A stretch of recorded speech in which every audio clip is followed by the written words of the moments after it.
Chapter 825, Reservation.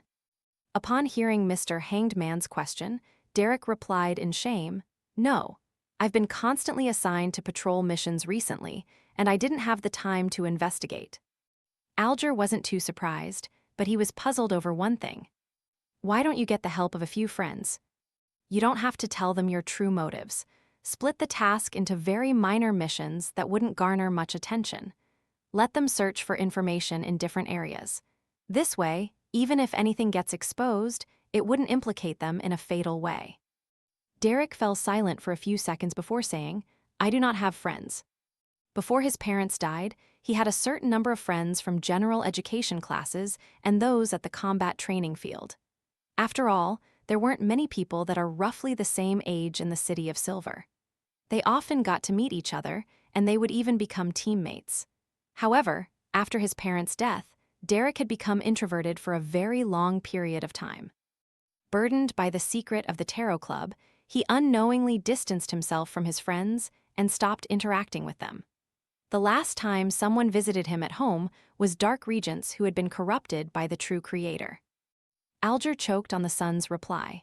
After taking a breath, he reorganized his words. "That's not a good thing. You won't be able to rescue the City of Silver just by relying on yourself. You have to unite a group of people, friends who can provide you with help during critical moments." "But this will make them be suspected," the son said hesitantly. Alger immediately said sternly, "Being suspected is better than being dead. The City of Silver is now at a dangerous crossroad. You have to carefully consider what needs to be done. It's impossible for there to be no sacrifices in such matters. There will even be a large number of sacrifices. Do you wish for their sacrifices to be worthless or to be of value?" He didn't provide any further persuading words, as he allowed Derek to inwardly struggle over what he had just said. Mr. Hanged Man is always able to find a reason to convince someone. Klein sighed and made the world Jayaman Sparrow turn his head to look at Justice Audrey. "Are you currently able to treat relatively serious mental illnesses?" His only understanding of a psychiatrist was frenzy and dragon might. He knew little about the rest, having only heard Miss Justice occasionally mention placate and psychological cue. Therefore, he wasn't sure how capable she was at treating mental illnesses. Audrey's attention was caught as she eagerly replied, "Yes, I can. There's no problem." "Mr. World, do you have a friend that requires treatment?" "I happen to lack patience." She thought in excitement. At this moment, Emlyn raised his right hand and held it to his mouth and nose, as though he already knew the answer. Klein silently sighed and made the world said with a low chuckle, "No, I'm the one who needs treatment." The entire magnificent palace suddenly turned extremely silent.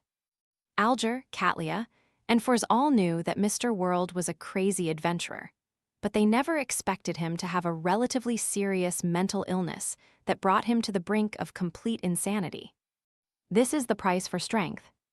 Fors trembled as she felt increasingly afraid of Jayaman Sparrow. Communication and reasoning were still possible with a crazy adventurer, but it was impossible with a lunatic. The mental terror candle wasn't able to fully treat his mental illness. It has already reached such a severe state.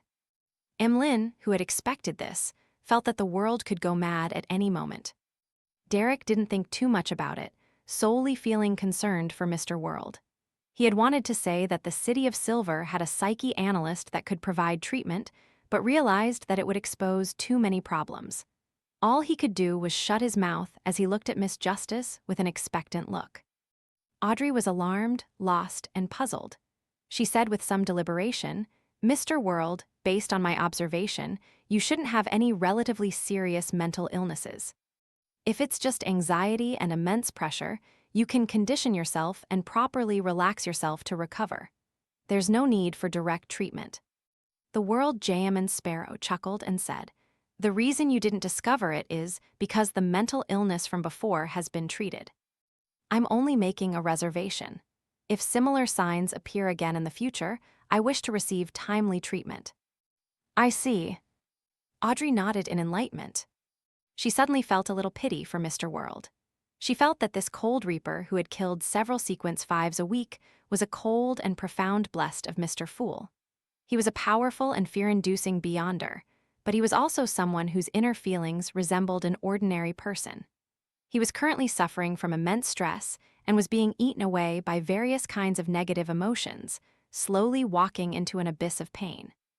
After a few seconds of consideration, Audrey sincerely said, "If you are within my reach, it wouldn't be a problem."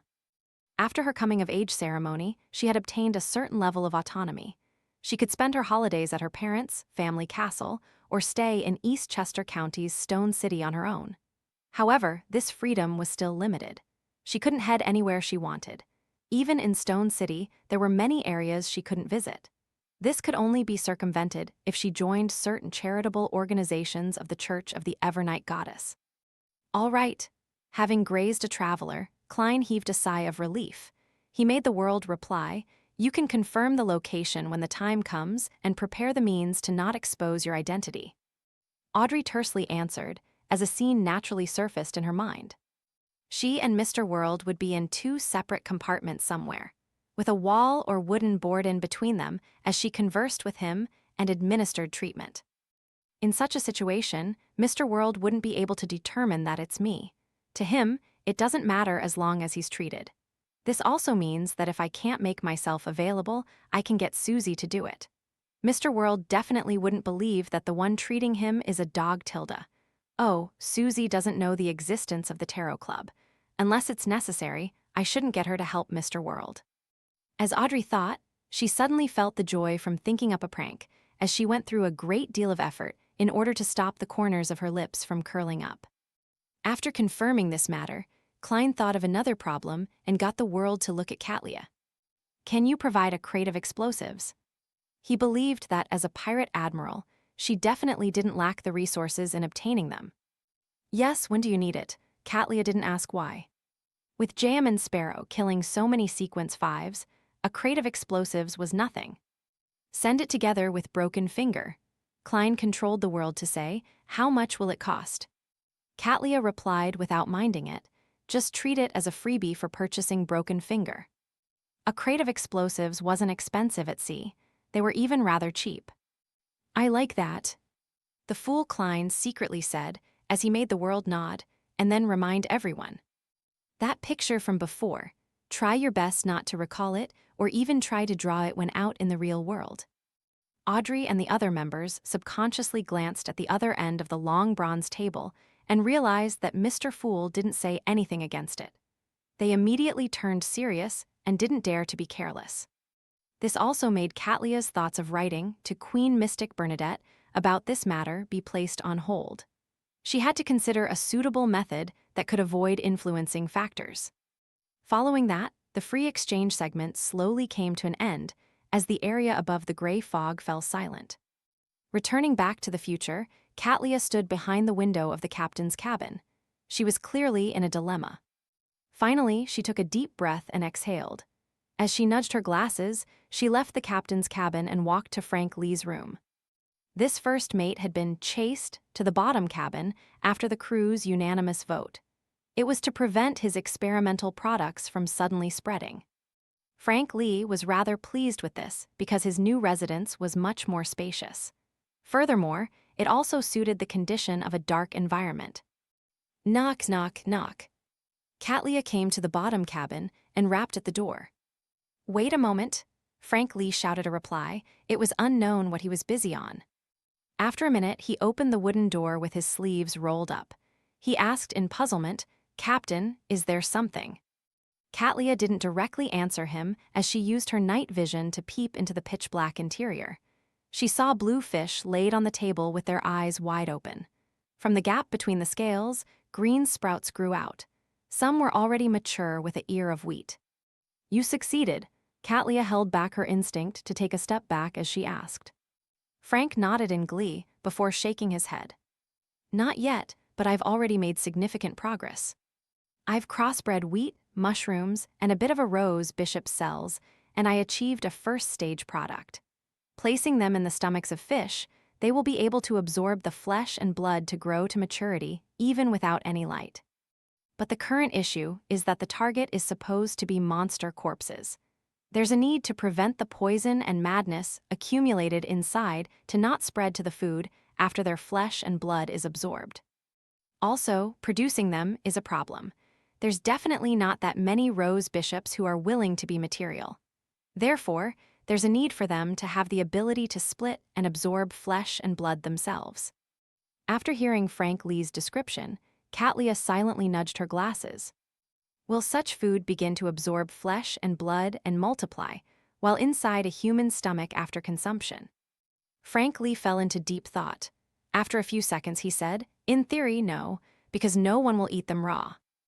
I will have to test its activity under high temperatures. No, they still lack the ability to split themselves. It doesn't matter if they have any activity." Seeing Frank Lee in his confused state, Katlia fell into a dilemma again. After a while, she slowly asked, "I have a channel that allows me to obtain a druid's beyonder characteristic. Do you need it?" "Ah, of course," Frank became thrilled. "Many a time, my abilities are what limit my ideas. This, I kind of regret it." Katlia suddenly had such a thought.